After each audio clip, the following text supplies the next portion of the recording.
Hello! Welcome to the second installment in my new series about deck archetypes in KeyForge.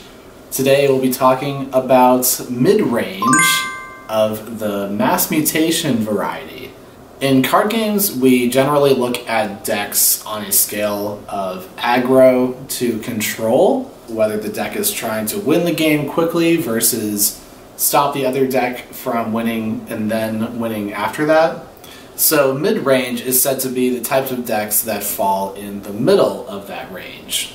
I believe one of the most successful builds of mid-range and mass mutation features the high-value cards of Dis and Untamed glued together by the efficiency of logos.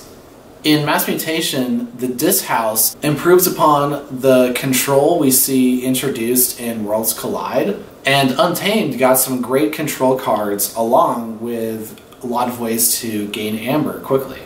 So I'm going to keep doing the top 3 cards thing, but I guess it's important to keep in mind that none of these cards are absolutely required because, of course, the way KeyForge decks are built, you're almost never going to get all the things you want. So the top 3 cards I'm using to represent this archetype is going to be 1. Reclaimed by Nature, 2.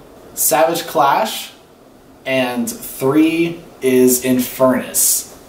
So I chose these 3 cards because they represent 3 important elements in this archetype. 1 is the all-powerful Reclaimed by Nature artifact control. Purging an artifact and gaining Amber and being able to resolve the bonuses on that artifact is very powerful. So one thing about mid-range decks is that they're going to be going up against control decks, and a lot of these control decks have very powerful artifacts, and so the Reclaimed by Nature lets them disrupt that game plan and slide by for the win in a situation where normally they would be out-controlled. The second card is Savage Clash. I include this one because it's a very interesting tool that Untamed got in this set. It's a near-complete board wipe that doesn't give you chains.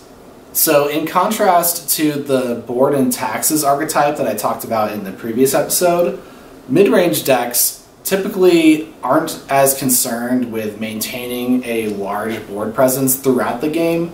They're okay with destroying it and rebuilding it several times over.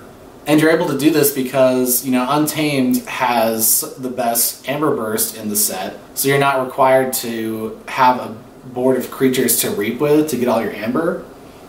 And because you're usually running logos, you have stuff like Lethal Logicas and Eclectic Inquiries that are, continuously generating card advantage while also getting you Amber.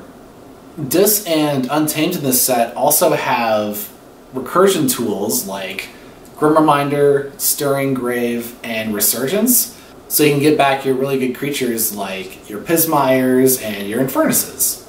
So I felt like I had to include Inference here because it's just one of the best Amber control options in the set, and it's a very important part of the meta, so the fact that it's present in mass mutation is really important. And then of course the glue that holds it all together, Logos. I didn't include any of the cards in particular in the top 3 just because there's so many options you have, really.